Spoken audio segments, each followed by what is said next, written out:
Mesdames et messieurs, bonsoir. Je suis Yann Lafont. Je suis Margot Prévost, vos hôtes de la soirée.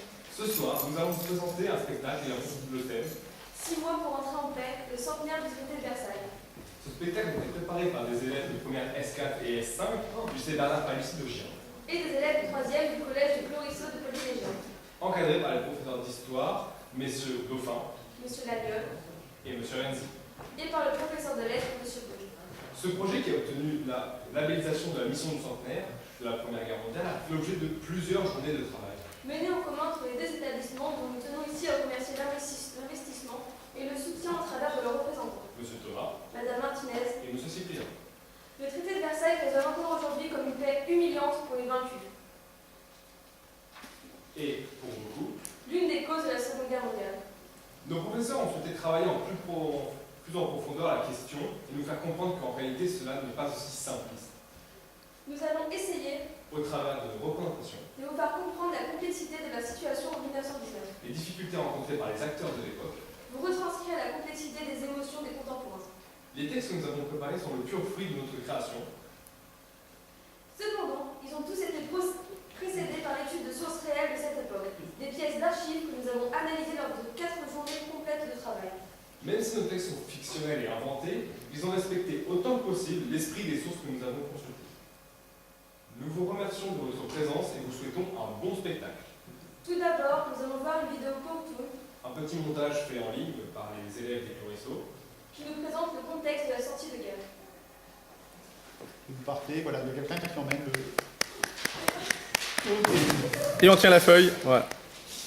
Il y en a un qui prend les feuilles et l'autre qui prend le... Le 11 novembre 1918, la Première Guerre mondiale s'achève sur le front occidental. Mais l'horreur n'a pas pris fin pour autant, car les sorties de conflits sont toujours des moments délicats où au triste bilan des combats se mêle le sentiment de révolte des survivants, que l'omniprésence des morts ramène inexorablement vers ce douloureux passé. Cette guerre fut d'abord inégalée, car ayant causé 11 millions de morts. Cependant, des combattants sont revenus vivants de Verdun ou de Craonne. La plupart sont mutilés, la gueule cassée comme ils disent, ou victimes de l'obusie. Les femmes et les enfants sont aussi à compter parmi les victimes, quoique indirectes de la guerre, veuves pour les unes, orphelins pour les autres. Sur le territoire, des structures d'accueil se mettent en place. En 1914, à Paris, un mouvement de solidarité donne naissance à l'Association des orphelins de la guerre. Ils seront éduqués, hébergés, formés pour la guerre afin qu'à 18 ans, ils puissent combattre. Du point de vue économique et matériel, la Première Guerre mondiale est un chaos sans nom. Des régions entières qui avaient servi de champs de bataille sont à reconstruire, comme la Picardie et la Champagne. De nombreux bâtiments sont détruits, ainsi que des usines, et de nombreuses villes sont dévastées. L'appauvrissement de l'Europe est de fait évident, alors même qu'il reste encore à rembourser les emprunts aux citoyens, aux alliés, et à verser de l'argent aux veuves, mutilés et autres orphelins. La reconstruction du vieux continent va dépendre, pour l'essentiel, des États-Unis, nouvelle première puissance mondiale, et de son dollar, dorénavant monnaie la plus utilisée dans le commerce international. Parallèlement, une vague révolutionnaire naissante se diffuse en Europe. Suivant la révolution russe de 1917, les spartakistes tentent le soulèvement insurrectionnel dans la République de Weimar dès le 5 janvier 1919. Ils échoueront devant les corps francs et ancreront dans l'esprit des hommes politiques de l'époque l'idée d'une menace rouge, à endiguer coûte que coûte. En France, les grèves des années 20 seront à la fois celles d'une société plus brutale, car pour partie revenue de la guerre en même temps que celle d'un syndicalisme plus virulent que jamais. Enfin, la Première Guerre mondiale a engendré la mise en place d'une véritable société mortifère. Ce peuple de France, marqué à jamais par cette guerre, décide de construire en l'honneur des soldats tombés pour la patrie des monuments aux morts. 36 000 communes orneront alors leur place de la mairie ou de l'église, de ces lieux de mémoire. Ces esplanades verront, chaque 11 novembre, un défilé pour commémorer l'armistice et glorifier les soldats, aussi bien ceux qui sont identifiés et enterrés dans les nombreux cimetières militaires ou à l'ossuaire de Douaumont, et ceux non identifiés, dont le symbole est inhumé sous l'arc de triomphe. Ainsi, ce fameux tombeau du soldat inconnu symbolise-t-il la persévérance du peuple pour en finir avec la guerre et pour le pacifisme. Après ce carnage, la population espère simplement que cette guerre aura été la dernière des guerres. C'est donc dans ce contexte lourd, alors que les troupes alliées vont occuper une partie de l'Allemagne en application de l'armistice du 11 novembre, que les vainqueurs ont décidé d'organiser une conférence de paix internationale à Paris, en France, qui a débuté le 18 janvier 1919 et avait pour but de négocier le traité de paix entre les alliés et les vaincus. 27 pays alliés se réunissent et doivent d'abord se mettre d'accord entre eux avant l'arrivée des vaincus. C'est lors de ce congrès qu'ont été signés les traités de paix avec les vaincus, dont le traité de Versailles, le 28 juin 1919, qui a déterminé les sanctions prises à l'égard de l'Allemagne, tout en donnant naissance à la Société des Nations, afin notamment de garantir la paix en Europe.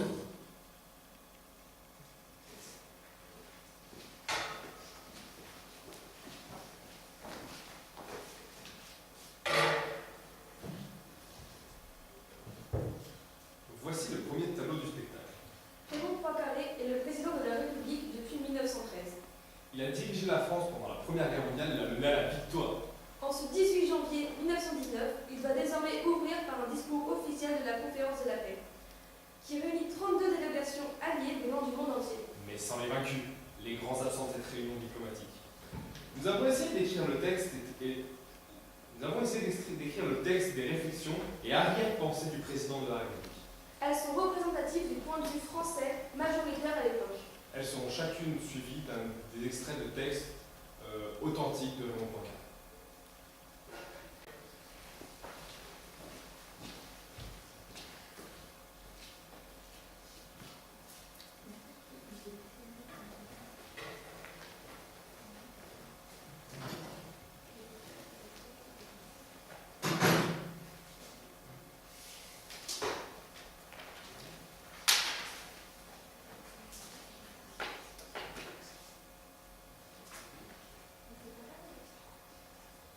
Vous amenez la deuxième chaise, s'il vous plaît. La deuxième chaise en bois.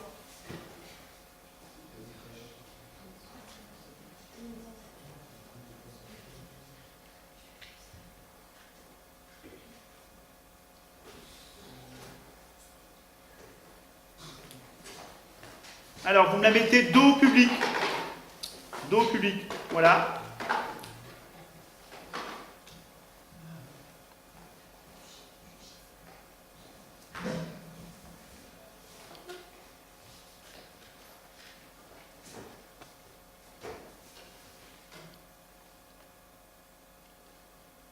Messieurs, la France vous adresse ses souhaits de bienvenue et vous remercie d'avoir choisi comme siège de vos travaux la ville que, pendant plus de 4 années, l'ennemi a prise pour son principal objectif militaire et que la vaillance des armées a victorieusement défendu contre des offensives sans cesse renouvelées.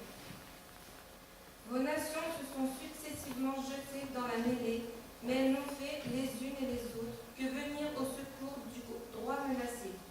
Comme l'Allemagne, la Grande-Bretagne et la France avaient garanti l'indépendance de la Belgique. L'Allemagne a cherché à écraser la Belgique. La Grande-Bretagne et la France se sont jurées toutes deux de la sauver. Pour qui se prennent-ils, ces alliés? Eux qui n'ont pas connu l'horreur de la guerre sur leur territoire, eux qui ont eu si peu de pertes humaines et matérielles. Ils ne peuvent prétendre à la victoire que grâce à nos efforts, nos hommes, notre matériel. Ils n'ont été bons qu'à fournir des hommes qu'il a fallu former à notre armement, le meilleur du monde. Et celui seul, qui est-il? Le président d'une nation d'opportunistes qui n'intervient que quand nous inversons le cours de la guerre. Sans nous, son fier pays ne serait encore que le bac à sable du Royaume-Uni. Les seuls en droit de quémander les dénommagements sont les Belges, profanés par les barbares roches, eux, qui ne demandaient que la neutralité. La France, un pays qui a, plus encore que d'autres, connu les souffrances de la guerre, dont des provinces entières, transformées en vastes champs de bataille, ont été systématiquement ravagées par l'envahisseur et qui a payé à la mort le tribut le plus lourd. Soyons francs, la France est et a toujours été la cible de la guerre. Cette fois-ci, les Boches ont réussi. Ils ont frappé droit au cœur. Ils nous ont amputé de 1 400 000 compatriotes.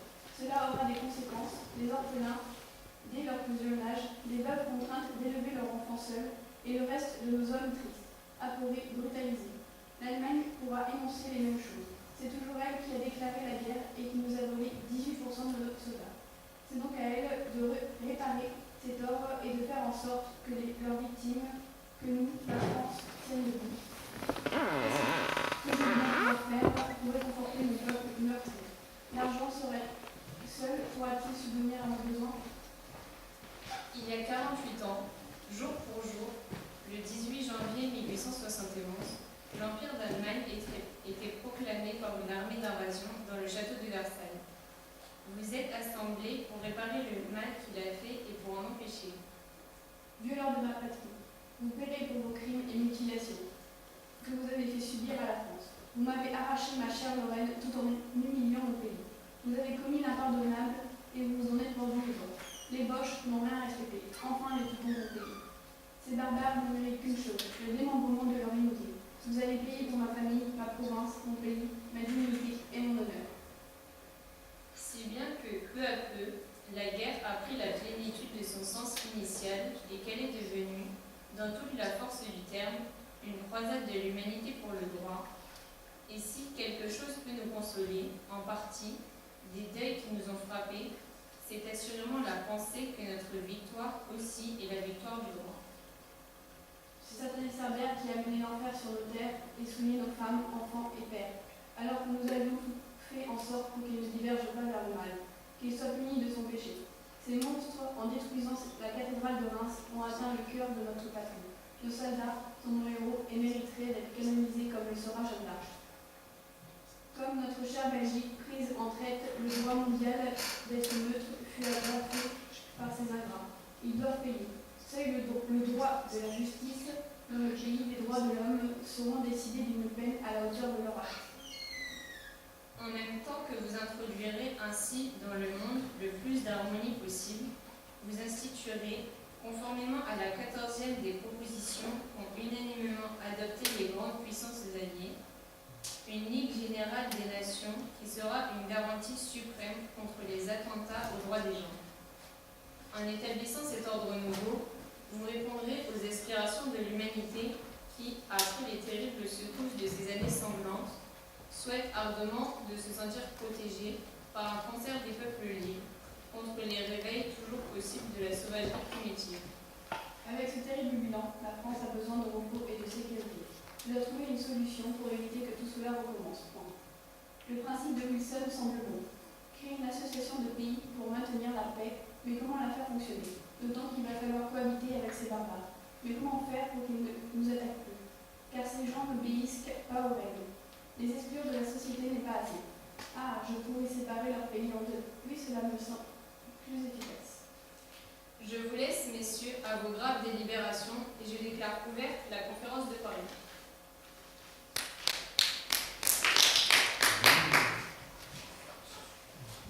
Bonjour messieurs.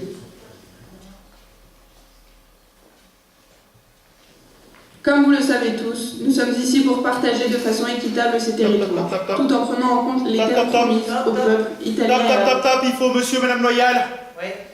T'es parti un peu trop tôt. Monsieur Loyal, monsieur Madame Loyal. Monsieur, madame Loyal, montre lumière, monsieur, madame Loyal.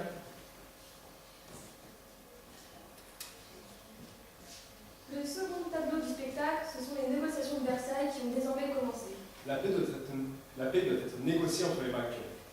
Pour cela, les artisans de la paix ont dû écouter les revendications de nombreuses délégations d'à travers le globe qui réclament la justice, venus réclamer que justice soit donnée à celle-ci en vertu des idées de Wilson, notamment le point 5 sur l'économie. Les vainqueurs se sont également appuyés sur de nombreux experts, comme les historiens, géographes, juristes, pour tracer les nouvelles frontières. Or, dans beaucoup de régions du monde, comme par exemple le Moyen-Orient, ces frontières seraient difficiles à mettre en place. Nous avons réussi à nous glisser dans une conférence, dans une réunion d'experts à la conférence de Paris.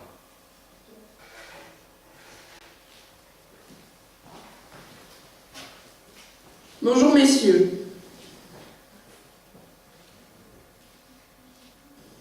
Comme vous le savez tous, nous Nous sommes ici pour partager de façon équitable ces territoires, tout en prenant en compte les terres promises aux peuples italiens et arabes. De plus, les Arméniens et les Kurdes ont le droit de posséder une terre. Je vous rappelle par ailleurs que ces négociations doivent rester calmes et courtoises, dans le respect de tous.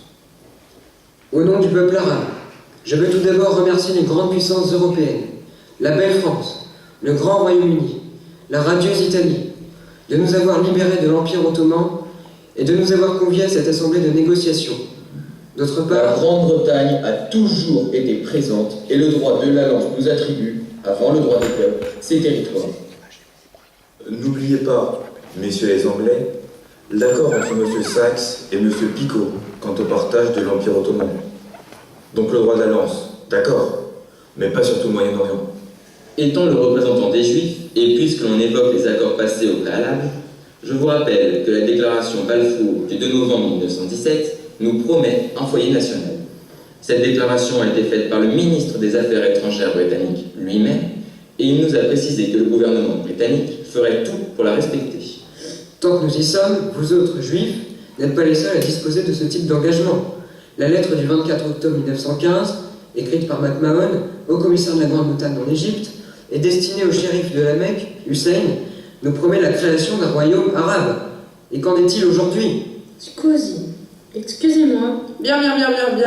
Maintenant, qu'en est-il de la Palestine? À propos de la Palestine, il s'agit de notre terre. C'est la terre sainte d'Abraham et de Moïse, où mon peuple a été le premier. Ce sont nos rois, David, Salomon, qui ont gouverné cette terre. Et c'est aussi ici que la grande Jérusalem a été fondée. C'est notre terre et celle de nos ancêtres avant tout. Oh, la Palestine, arrêtez de sauter comme des cabris. N'oubliez pas que toutes ces terres sont arabes. Les communautés arabes forment une seule nation arabe indivisible. Et nous devons, par conséquent, avoir notre État, conformément au point 5 de Wilson. Nous avons le pouvoir de recourir au droit des peuples à disposer d'eux-mêmes. Notre peuple aussi a le droit d'avoir sa terre. La communauté juive a toujours été persécutée, même en Europe. Et les pogroms en Russie, et les persécutions des rois de France. Si les Arméniens ont leur terre, alors la Palestine est nôtre. Malgré cela, la Palestine est une zone internationale. De plus, c'est un lieu saint pour les chrétiens et les musulmans. Vous l'attribuer créerait beaucoup de tensions et de conflits. Nous, Français, voulons la Syrie et le Liban, terres habitées par de nombreux francophones avec qui nous partageons notre culture et une histoire chrétienne. Nous voulons l'Irak, avec les grands fleuves, vu que nous possédons le canal de Suez et que l'accord de Sykes-Picot nous réserve des territoires comme l'Irak ou le Koweït. Il est on ne peut plus clair que ces territoires nous appartiennent. La réalité, c'est que vous voulez vous imposer sur notre territoire au nom de prétendues amitiés qui ne sont que de la foutaise. Ces territoires nous sont destinés. Alors rentrez chez vous, avec vos méthodes colonisatrices. Ce n'est en aucun cas de la colonisation. Nous apportons seulement un commerce stable qui ne pourrait être obtenu qu'avec une économie forte, si ce n'est avec la plus forte. D'ailleurs, je vous rappelle que posséder le sol, c'est aussi posséder le sous-sol. À ce titre, nous souhaitons aider les populations locales à profiter correctement et pleinement des richesses de leurs terres. Je pense au pétrole notamment. Vous respirez le mensonge. Que faites-vous de vos engagements? Vous êtes des escrocs, des marchands de tapis, des anacolutes. Pour ma part, je vous dis bonsoir. Calmons-nous, messieurs. Nous sommes entre hommes civilisés. Nul besoin de nous insulter. Le Liban et la Syrie peuvent être sous influence française, mais ne peuvent être considérés comme des colonies. Oui, pour le sous-sol. Ne touchez pas à la carte et que je sois bien compris, ces territoires reviendront à l'Angleterre. À mon tour cette fois. Ça fait une dizaine de minutes que vous parlez de votre terre. Et moi je prends ça, et moi si, et nous alors? Vous la triple entente, vous nous aviez promis les terres irrédentes après cette guerre. Et au final, qu'avons-nous obtenu? Niente, rien. Seulement la misère et cette victoire mutilée. Alors nous revendiquons le sud de l'Anatolie, comme il était convenu. Nous ne nous ferons pas détrousser une seconde fois par nos alliés français et anglais. Tôt ou tard, la vengeance de l'Italie fera surface. Au nom de notre amitié depuis toujours, nous voudrions obtenir Mossoul, sachant que vous êtes le père de la Déclaration des droits de l'homme et du citoyen. Vous savez à quel point nous vous sommes redevables pour tout ce que vous avez fait. Et c'est pourquoi je vous demande solennellement de nous donner Mossoul, malgré le prix du sang que vous avez payé. Ne nous saoulez pas avec Mossoul. Nous, Français, la seule chose que nous demandons, c'est une aire d'influence plus importante. Espérons que cette histoire finira bien. Monsieur, Madame Loyal.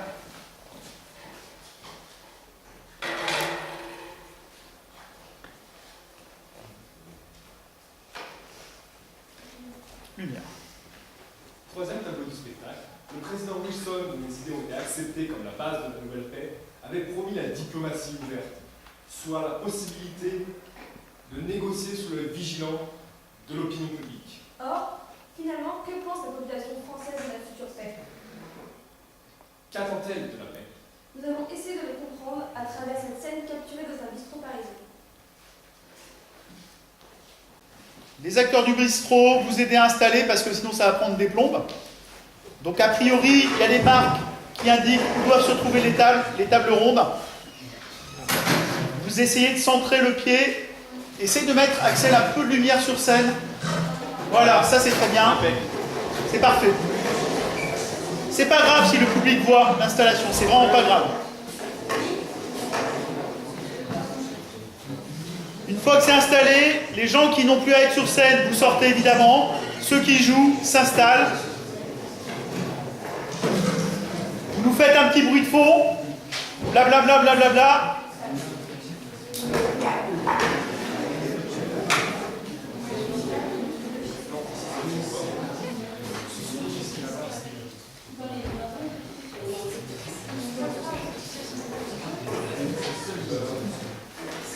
À mon avis, il manque une table. Oui. Et là. Voilà.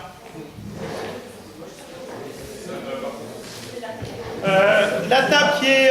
voilà, doit être... Voilà. Parfait.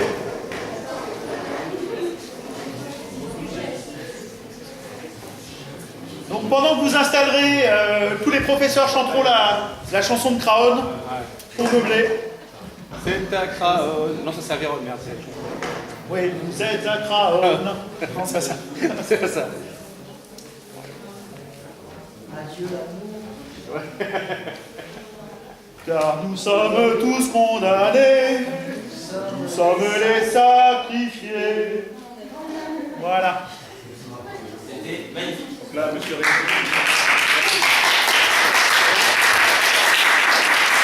ça fait plaisir de voir des gens qui apprécient le talent. Ou des gros faillots, quoi. On va un peu sur du faillot, quand même. Ouais, je pense aussi. On avait compris.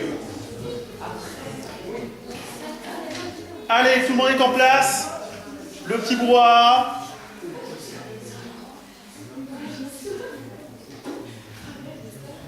Voilà. Lumière, Axel. Parfait. Et t'attends 2-3 secondes après la lumière, et c'est le bourgeois, je crois, qui lance le spectacle. Allez.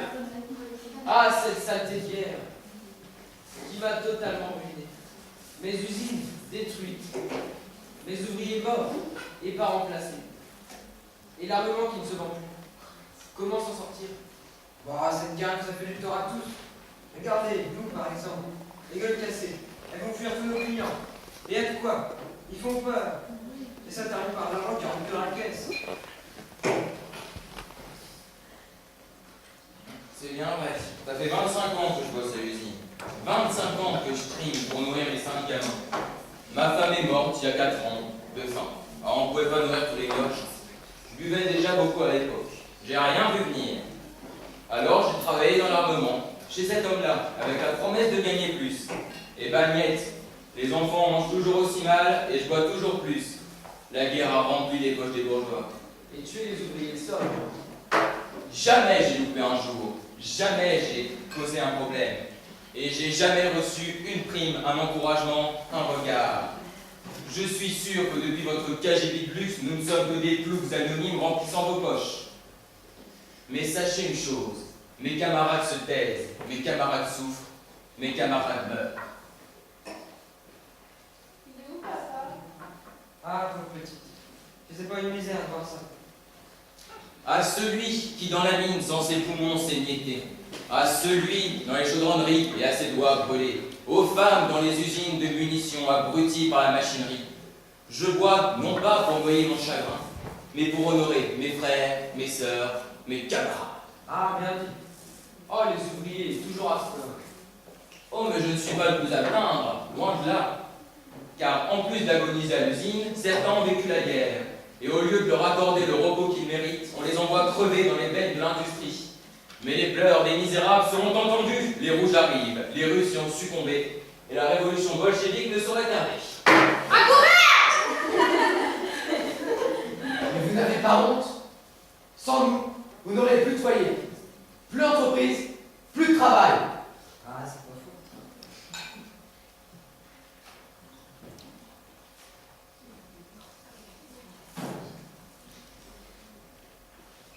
Lieutenant,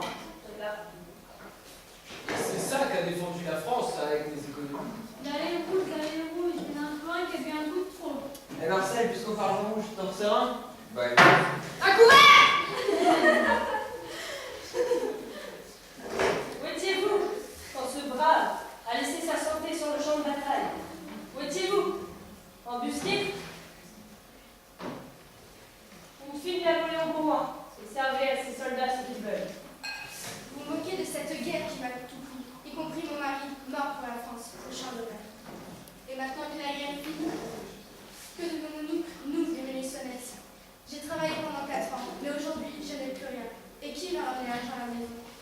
Et en plus, on nous demande à nous, les femmes, de repeupler la France. Et pourquoi? Pour gommer ce carnage? bon, les Boches ils sont pas encore installés ici, je vous le dis, moi. Déjà qu'ils ont du mal à s'installer chez les Boches. Pas encore, non, pas les Boches. Et en plus, je vous rappelle, j'ai perdu mon mari et mon fils dans cette boucherie. Et on ne me laisse même pas les voir une dernière fois. Et n'ont même pas eu un enterrement digne de ce nom. Eh, il revient quand, mon papa? Il revient quand, mes ouvriers? Il revient quand, mon argent? Si les bourgeois continuent à se foutre du peuple, ça va péter, hein, ça va péter! Ça suffit! J'ai pas envie de recommencer. Je balle, c'est un peu pour vous. Mais non, camarade. Laisse-moi t'expliquer. Le communisme, c'est la paix pour tous. Mensonge! Le communisme, c'est des grèves armées, des assassinats de patrons, l'occupation de terres, l'asphyxie de l'économie. Le communisme, c'est la guerre. Ah, il a raison, monsieur. Une nouvelle guerre, ce sera un carnage. Et il est où, mon papa? Tiens-toi tranquille, ma chérie. Au moins, pendant la guerre, les femmes avaient plus de liberté. On y a cru, nous avons travaillé et existé. Bientôt, on vous l'a remonté. Bah oui, mais le problème. Madame a raison, on a trouvé qu'on pouvait remplacer les hommes pendant la guerre et qu'on valait mieux qu'eux. Ouais, bientôt les vaches au ciel, vous m'en votez. C'est pas faux. Je sais ce que vous ressentez tous. Cette guerre m'a aussi affecté. Mes articles censurés, des mensonges publiés chaque jour en première page. On a même été dire aux Français que les balles allemandes ne tuaient pas. Cette guerre a mobilisé tous nos soldats, comme vous, notre économie. Mais elle a surtout mobilisé nos esprits en nous cachant la vérité. Essayons de garder cette union sacrée, mais au service de la paix, car il faudra absolument éviter, par tous les moyens, une autre guerre. Bon, c'est bien beau tout ça, mais on ferme. Allez, on vous. sort.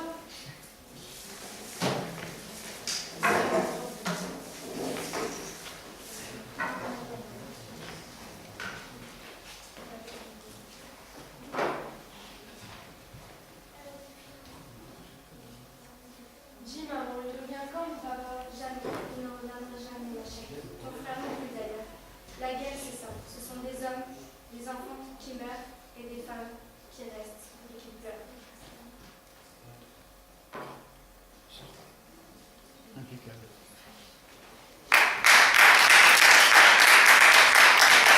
Petite lumière de changement de décor. Changement de décor. Donc on fait le changement de décor d'abord, et ensuite monsieur, madame Loyal reviennent. Allez, c'est parti. C'est parti.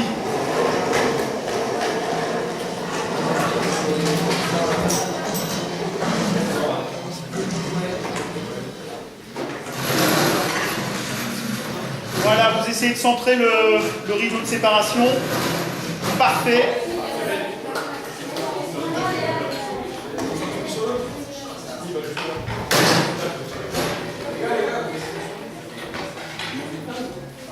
Vous vous précipitez pas, c'est pas la peine, tout va se faire. D'accord? Et évidemment, vous essayez de le faire en silence. Oui, c'est mieux. On parle pas. D'accord? Et si l'autre vous écrase le pied, eh bien vous gardez votre douleur pour vous.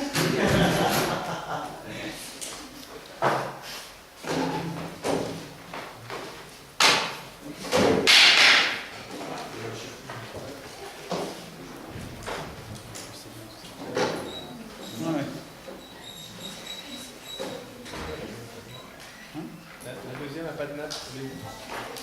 Il manque une nappe sur la table de gauche. Voilà. Ça arrive, voilà, on y pense.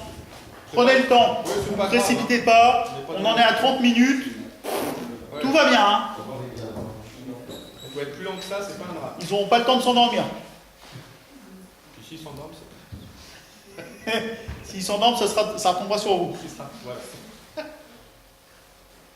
Voilà, prenez le temps de bien faire les choses.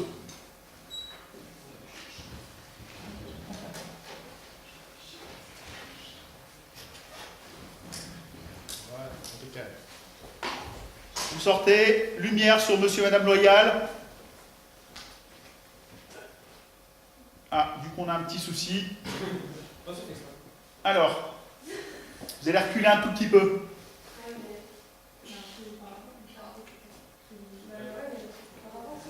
On va reculer, voilà. Voilà. On pourrait le remettre après. Allez, c'est parti. Quatrième et dernier tableau du spectacle. Les clauses du traité de Versailles sont désormais rédigées.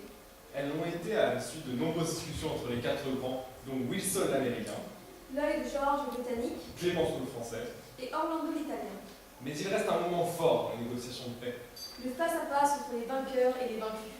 Wilson avait promis dans le discours du 27 septembre 1918 une impartiale justice envers les vaincus. Or, entre les deux camps, on n'a pas la même vision de la justice. C'est l'un des drames de Versailles.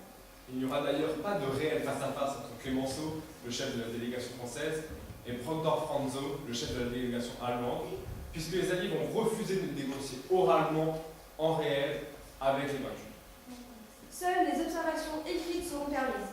Nous avons essayé d'imaginer ce que Clémenceau et Broxdorf auraient pu se dire s'ils auraient pu se parler directement.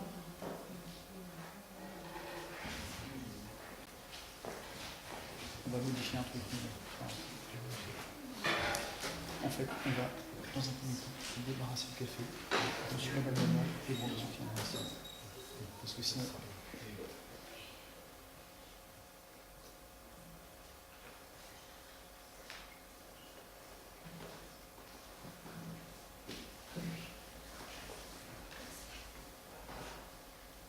Axel, tu vas décaler la lampe.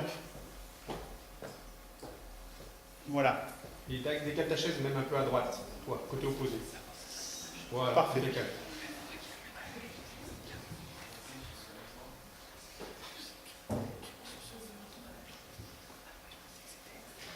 Qui commence? Mais monsieur, je fais la voix off et je la recommande. On voit ou on ne voit pas les... Non, on ne voit pas. Donc là, je suis là. Ouais. Et il doit avoir... Mais du coup, fort, hein? Ouais. Donc là, il y a une voix off qui débute. C'est bon? Oui. Ah, ok. La séance est suspendue. Jamais les Français n'ont voulu cela. Jamais nous n'avons voulu cette guerre. Nous nous sommes engagés pour aider nos alliés et nous devenons des martyrs.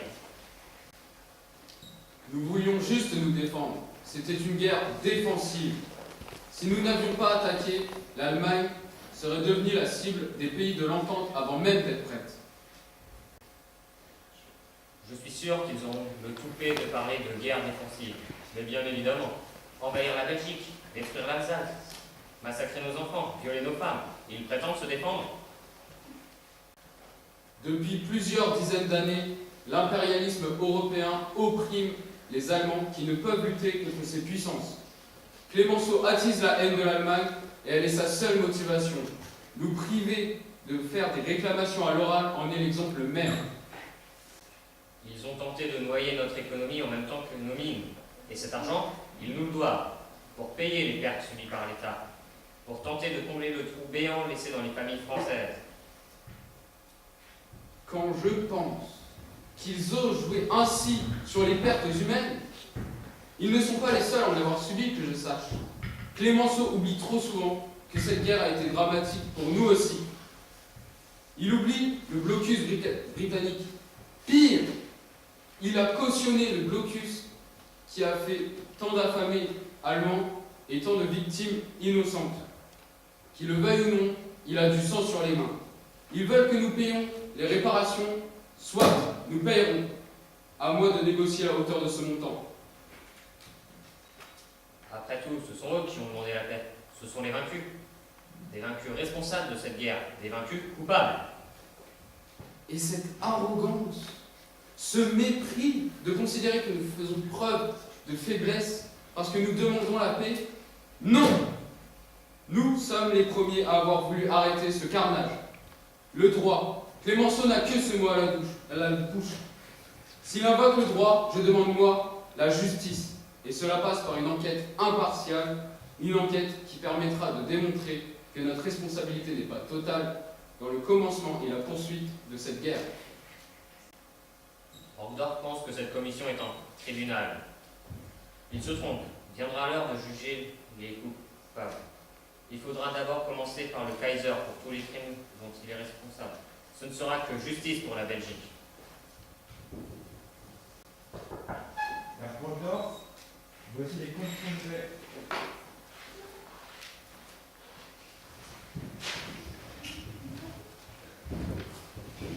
Voix off, Clémenceau. Monsieur Clémenceau. Monsieur Clémenceau, vous pouvez venir s'il vous plaît. Voilà.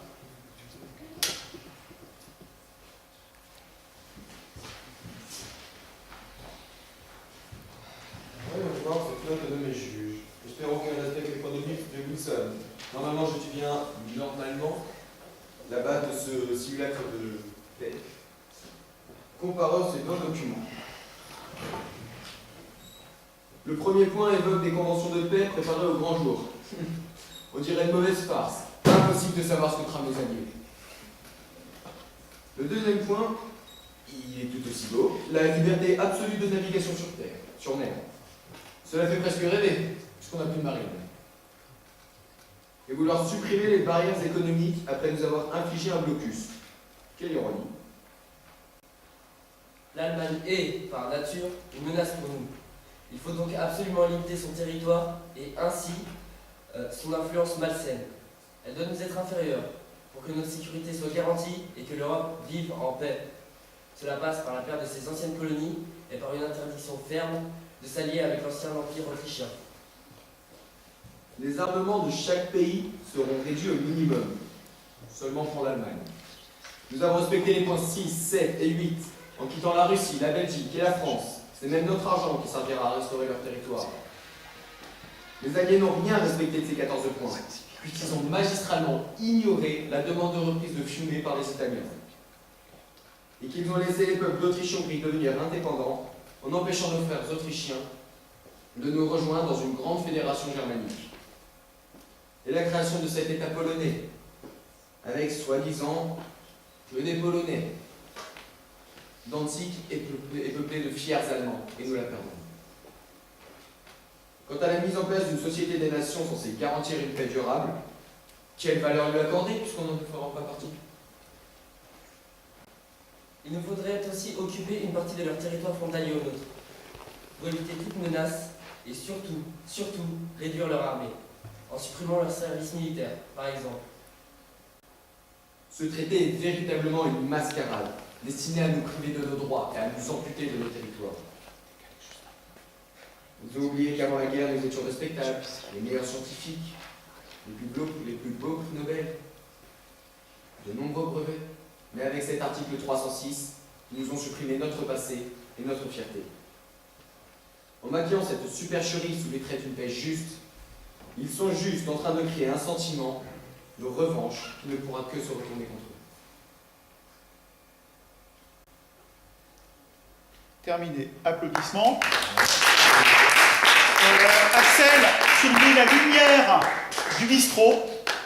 Donc lumière bistrot.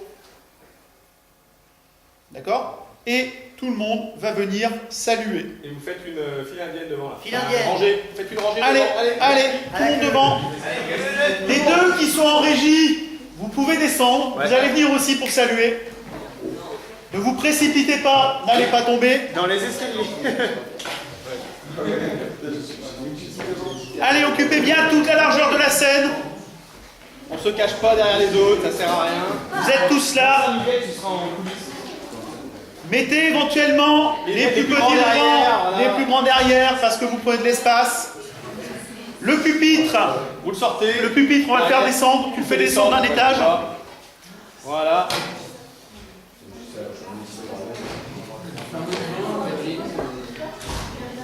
Vous les rejoignez. Vous les rejoignez sur scène. Là, généralement, le public est en délire. Donc là, le public.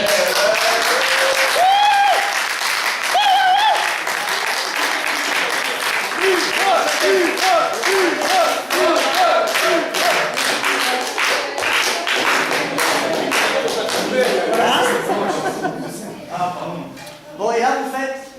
Et vous vous inclinez, voilà. Et on fait une fois. Et on recommence. Ce qu'il faudrait, c'est que le monsieur et madame Loyal fassent dans le là, peut-être. Ouais, c'est monsieur et madame Loyal qui sont devant, qui s'inclinent et les autres suivent. Et vous le faites deux fois. Donc on applaudit. Et vous vous inclinez.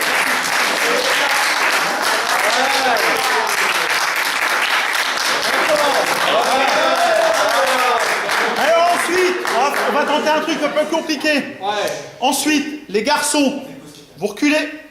Ouais, les garçons, vous mettez dans le fond. Vous allez dans le fond, vers le fond. Les filles s'étalent. Les garçons, il faut qu'on fasse le point. Qui est un garçon, qui est... Voilà. Les filles. Et si on hésite? Alors, tu lâches les garçons.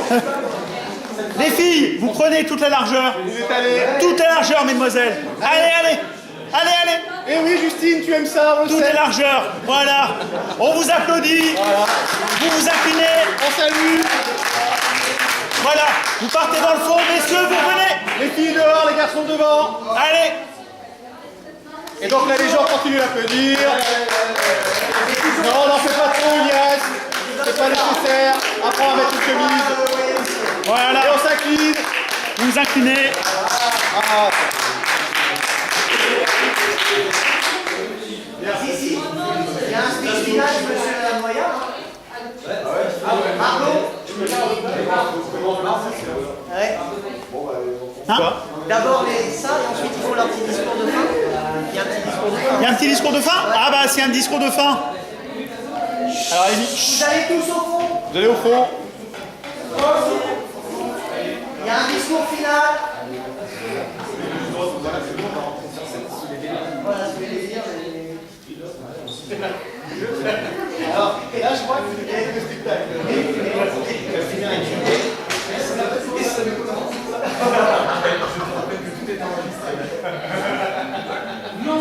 Allez, le discours final.